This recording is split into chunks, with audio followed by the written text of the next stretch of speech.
Terima kasih. Iya, saya tadi kan kalau kita mau perbaiki atau memberantas korupsi, 3 pertanyaan menarik tadi, kita bisa menempuhnya melalui 3 jalur: transformasi budi, perilaku, transformasi sistem, atau transformasi perangkat hukumnya. Kalau saya secara pribadi, kalau dipisah-pisahkan malah timpang, tidak secara menyeluruh nanti memberantas korupsi. Bagi saya yang ideal adalah kalau sungguh-sungguh mau menghilangkan, mengeliminasi, paling kurang meminimalisir, syukur-syukur kalau bisa hilang dari permukaan bumi ini, 3 hal itu harus dilakukan bersamaan. Dalam hal soal mentransformasi budi, transformasi perilaku, salah satunya adalah melalui dunia pendidikan. Suatu putusan yang baik. Oke, mohon diulang ya tadi pertanyaannya, penghargaan, refresh, di frasa ulang, silakan. Jadi di sini jadi penyebab adanya mafia peradilan adalah karena watak dari institusi penegakan hukum yang korup dan sudah mendarah daging, dan lemahnya penghargaan hak asasi manusia dalam produk hukum pidana di Indonesia, terutama dalam kitab undang-undang hukum acara pidana. Sebenarnya bagaimanakah deskripsi dari kurang atau lemahnya penghargaan hak asasi manusia tersebut, dan nantinya akan dikolaborasikan dengan hukum penegakan pidana Indonesia? Juga salah satu bentuk dari korupsi ya. Kalau misalnya kita lihat Mbak di website pengadaan barang dan jasa secara elektronik di LPSE, sebenarnya banyak PT-PT yang sudah di blacklist sama LPSE itu bisa memenangkan paket pekerjaan proyek pengadaan barang dan jasa. Yang mau saya pertanyakan di sini, apa terjadi fenomena pembiaran dari pengawas-pengawas yang sebetulnya sudah disediakan oleh pemerintah, atau memang ada kelemahan dalam sistem dari LPSE tersebut? Moralitas ya, seperti tadi dibilang daripada sumber dibilang kalau orang yang kebanyakan korupsi ini tidak memiliki latar belakang agama yang kuat atau kedepannya seperti apa sehingga dia melakukan tindak pidana korupsi ini. Seperti yang kita lihat sekarang ini, malah banyak kejadian atau seperti di Kementerian Agama malah justru terjadi tindak pidana terhadap pengadaan Al-Quran, atau seperti kita lihat kasus LHI, dia itu seorang ustadz juga kan, seharusnya memberikan contoh tapi malah tersangkut dengan korupsi. Apakah perspektif tersebut hanya terputus sampai situ saja atau gimana? Orang tidak boleh berzina di pinggir jalan. Kenapa hukum mengaturnya? Begitu juga masuk di dalam suap tadi. Ketika Anda menyuap petugas penegak hukum tadi, maka akan terjadi kekacauan seperti itu. Bahwa seharusnya ketika Anda tidak punya STNK atau STNK Anda sudah mati, ya, seharusnya ditilang, tapi Anda tidak ditilang, berarti apa? Anda merugikan negara kan? Karena Anda tidak membayar pajak. Bagaimana dengan aparat penegak hukum? Aparat penegak hukum itu namanya dia menyalahgunakan kewenangan yang diberikan negara kepada dia. Jadi yang disebut dengan abuse of power. Apa yang dibahas oleh politik ya, yang terjadi di Senayan saja, itu kebanyakan pahamnya seperti itu. Kalau kami mengatur proyek ini, ya, kami mempertemukan antara penyedia dengan pengguna, lalu saya mendapat fee, apa yang dirugikan?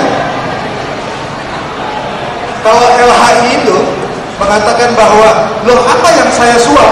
Saya nggak beri apa-apa kok dengan kepada siapa? Pihak yang dia suap itu. Saya tidak memberikan apa-apa.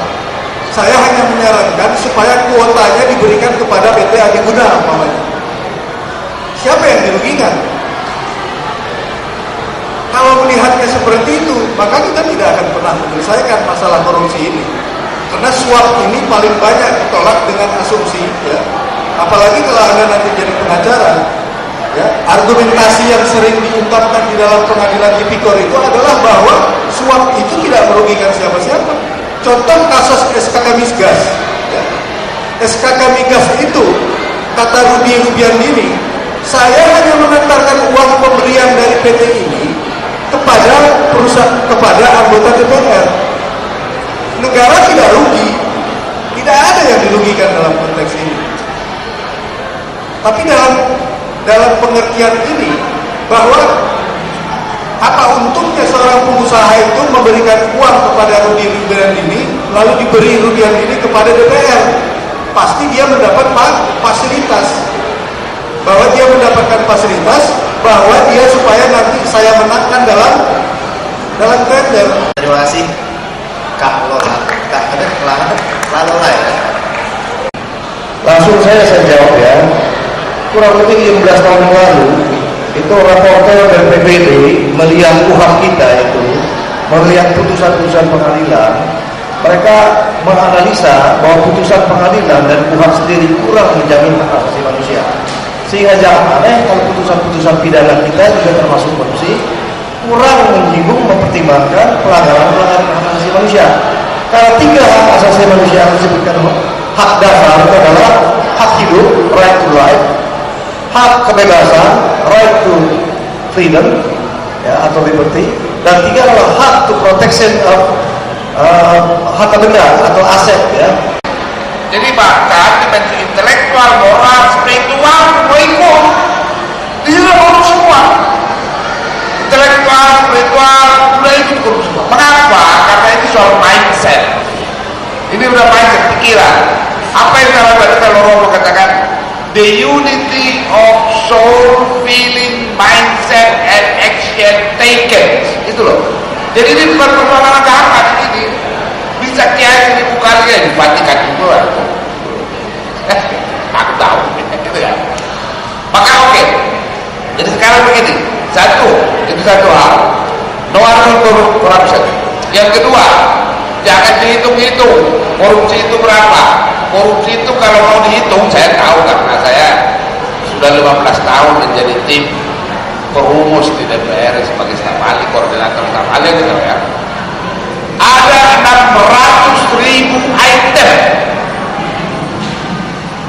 korupsi kemungkinan. Jadi tadi itu apa tilang ada apa itu? Ada 600.000 item korupsi kalau mau tahu, dan lakukan di mana saja. Ya, terima kasih Pak Deko. Kita keroyok. Bukan keroyok koruptor ya, keroyok sosial. Nanti jelaskan. Silakan Om. Saya mulai dari di mana sih salahnya suap. Suap itu terkait dengan kesalahan logika. Dalam kehidupan kita, terutama dalam kehidupan masyarakat, ada 3 jenis logika. Yang pertama adalah logika transaksional yang ada di dalam dunia ekonomi. Yang kedua adalah logika persaudaraan di dalam masyarakat. Dan yang ketiga adalah logika ketaatan dalam arti otoritas terkait dengan kehidupan sebagai warga negara. Suap yang terkait dengan polisi dan kita yang ditangkap sebenarnya adalah dalam logika ketertiban atau ketaatan tadi. Tetapi ketika polisi tadi kemudian mengatakan bahwa Anda bisa bayar pada saya, korupsinya adalah menerapkan logika transaksional, logika ekonomis pada ranah yang tidak tepat. Itu korupsi. Sama saja sebenarnya kalau misalnya seorang polisi menemukan dan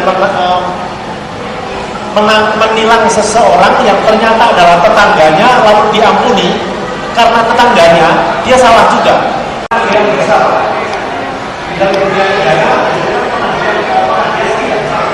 dalam dunia korupsi seharusnya ada pengadilan bersalah, terutama pada pejabat publik.